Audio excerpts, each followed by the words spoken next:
Tiga Bermuda, sebuah area lepas pantai Samudra Atlantika yang menghubungkan 3 titik. Florida, ada Miami di sana, ada Puerto Rico, dan ada Bermuda. Segitiga ini adalah tempat di mana Ajazil membangun istananya dari kristal cahaya. Itulah kenapa siapapun yang lewat kena hilang. Sebetulnya tidak hilang, ada, cuma tertutup dengan kristal cahaya.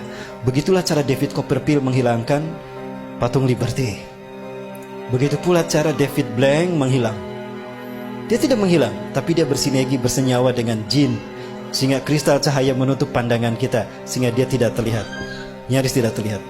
Dan itu pula yang terjadi ketika Nabi Muhammad SAW menghilang di Madinah 8 jam, tiba-tiba muncul lagi di tengah-tengah sahabat, karena bersentuhan memasuki alam jin. Ketika kita masuk ke dimensi jin berada, maka kita tidak akan terlihat saat itu. Dan di sana berdiri singgasana iblis yang terbuat dari kristal cahaya.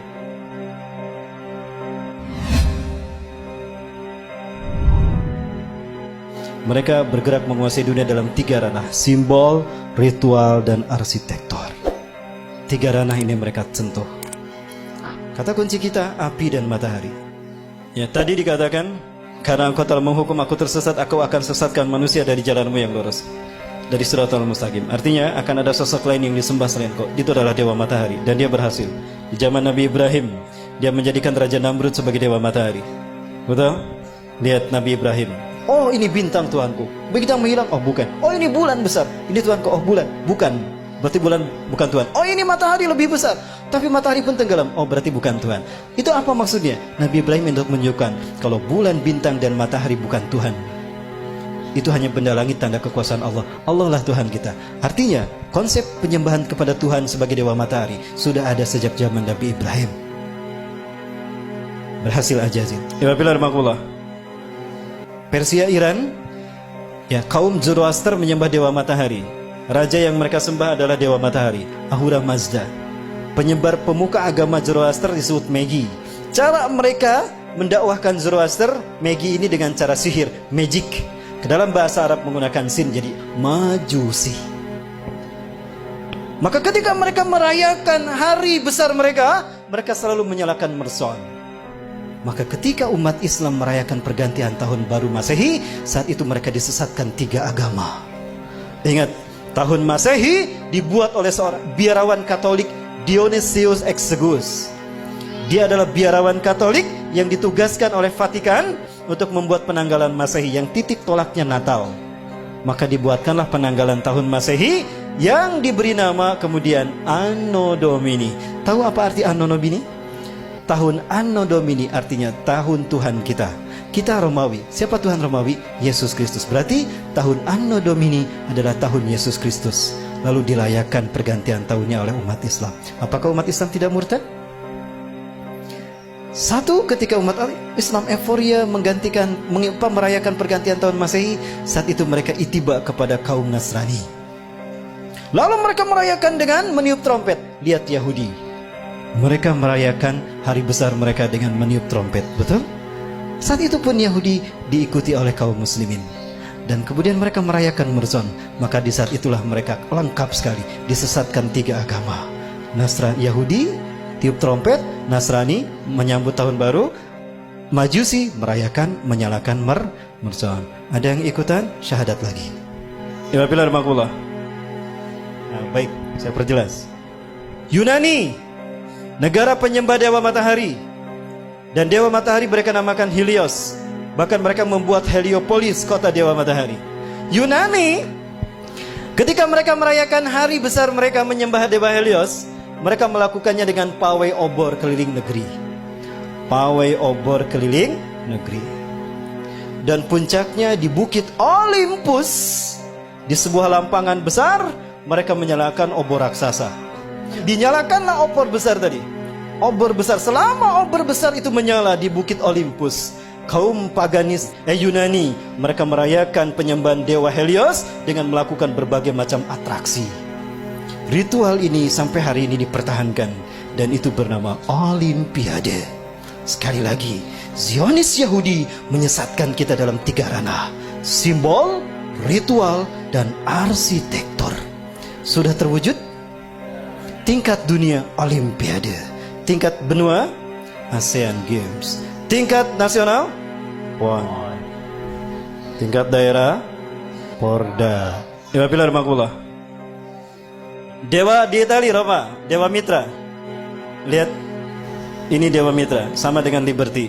Ada matahari di kepalanya. Patung Liberty pegang apa? Obor kan.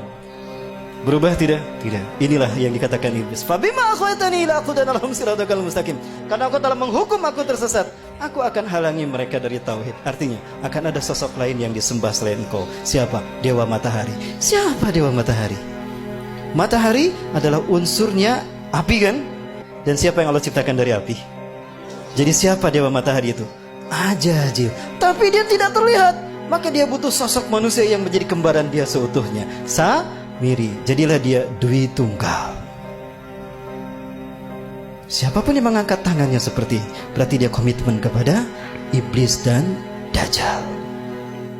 Baik, di Amerika Latin, Amerika Selatan ada 3 suku bangsa menyembah dewa matahari. Suku Aztec di Meksiko menyembah Viracocha. Suku Inca menyembah dewa Inti di Brazil. Suku Maya menyembah dewa Kukulcan di Amerika Latin. Ya. Dan di Mesir ada Horus, dewa matahari. Dan Horus selalu digambarkan dengan kepala burung. Kenapa?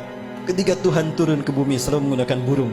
Dan burung adalah simbol singgasana tinggi. Maka siapapun yang menjadikan burung sebagai simbolnya, maka dia merdeka, akan merdeka abadi. Maka jadilah burung simbol kemerdekaan setiap. Kebetulan atau sesuatu yang sudah direncanakan? Apakah ini hanya begitu saja kebetulan? Bukankah iblis sudah berkata, aku akan sesatkan mereka dari jalanmu yang lurus, dari tauhid. Segitiga satu mata. Ingat? Segitiga digunakan iblis karena dia melihat ke bawah. Dia berada di langit ingin berkuasa di dunia. Ajazil menghadap ke bawah. Samiri pun sama. Dia ingin berkuasa sebagaimana Tuhan di langit. Maka segitiganya menghadap ke atas. Keduanya bertemu di segitiga Bermuda. Pertemuan mereka simbolnya seperti apa? Ini simbol mereka. Betul? Dari sinilah filosofi pertemuan iblis dan Dajjal, yang kalau disimbolkan dengan tangan seperti ini. Dan ini angka 11. Dan kembar. Itulah WTC 911. Menggeser nama keberadaan Tuhan. Kecelakaan, kecelakaan. Call 911, call 911. Tuhannya hilang. Musibah, musibah. Call 911. 911 yang disebut Tuhannya hilang. Keberadaan Tuhan digeser. Yang pertama disebut manusia ketika terjadi musibah kecelakaan. 911. 9 tambah 11 berapa? 11. 9 tambah 1 10. 10 tambah 1 11. Itu simbol pertemuan iblis dan Dajjal yang mengaku maha tinggi. Dan itulah WTC. Dan WTC dihancurkan di titik balik pertama di milenium ketiga. Milenium ketiga itulah yang disebut dengan Y2K. Kepada dunia, dunia latah, bahkan negara Arab termasuk Indonesia, kami siap menyambut Y2K. Betul? Di tahun 2000 tuh, we are ready to visit Y2 km. Padahal Y2K syarat berbau muatan ideologis. Y2K bagi orang Kristen adalah singkatan dari Year of the Jesus Kingdom. Dan Y2K bagi Yahudi adalah Year of the Jewish Kingdom. Artinya 1000 tahun terakhir sebelum hari kiamat, itu adalah tahun bagi berdirinya singgasana Tuhan di muka bumi. Cirinya apabila sapi berwarna merah sudah lahir. Sudah lahir belum? Berarti Tuhan yang mereka tunggu-tunggu akan tiba. Allahu Akbar. Sebentar lagi Dajjal sudah muncul. Disinilah iblis dan Dajjal bertemu. Dan mereka membuat kesepakatan. Inilah kesepakatan yang mereka buat. 1. Kita hancurkan Islam dan kaum muslimin. Karena hanya Islam yang menghalangi kita. Maka apapun caranya, Islam dan umat Islam harus dimusnahkan. Yang kedua, kita berjuang kepada manusia untuk menunjukkan kalau Tuhan telah salah pilih. Tuhan telah berbuat salah. Begitu kan? Ini filosofi siapa kalau bukan filosofi Ajazil? Ya, maka dendamnya kepada umat Islam. Sekarang mereka bersatu dendam sama umat Islam. Ketika Samiri mengembara ke seluruh dunia, dia sampai ke segitiga Bermuda, sebuah area lepas pantai Samudra Atlantika yang menghubungkan 3 titik. Florida, ada Miami di sana, ada Puerto Rico, dan ada Bermuda. Segitiga ini adalah tempat di mana Ajazil membangun istananya dari kristal cahaya. Itulah kenapa Siapapun yang lewat kena hilang. Sebetulnya tidak hilang, ada, cuma tertutup dengan kristal cahaya. Begitulah cara David Copperfield menghilangkan patung Liberty. Begitu pula cara David Blank menghilang. Dia tidak menghilang, tapi dia bersinergi, bersenyawa dengan jin, sehingga kristal cahaya menutup pandangan kita, sehingga dia tidak terlihat, nyaris tidak terlihat. Dan itu pula yang terjadi ketika Nabi Muhammad SAW menghilang di Madinah 8 jam, tiba-tiba muncul lagi di tengah-tengah sahabat, karena bersentuhan memasuki alam jin. Ketika kita masuk ke dimensi jin berada, maka kita tidak akan terlihat saat itu. Dan di sana berdiri singgasana iblis yang terbuat dari kristal cahaya. Nah, di pertemuan itu Ajajil sangat gembira ketika Samiri datang. Come here Sam, come here Sam. Samiri, Ajajil selalu memanggil seseorang dengan satu suku kata pertama. Come here Sam, come here Sam. Kemari Sam, kemari Sam.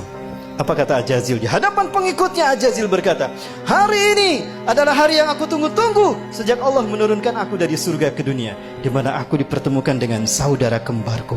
Panggillah dia oleh kalian sebagai Paman Sam. Nyambung tidak? Nyambung dengan Amerika.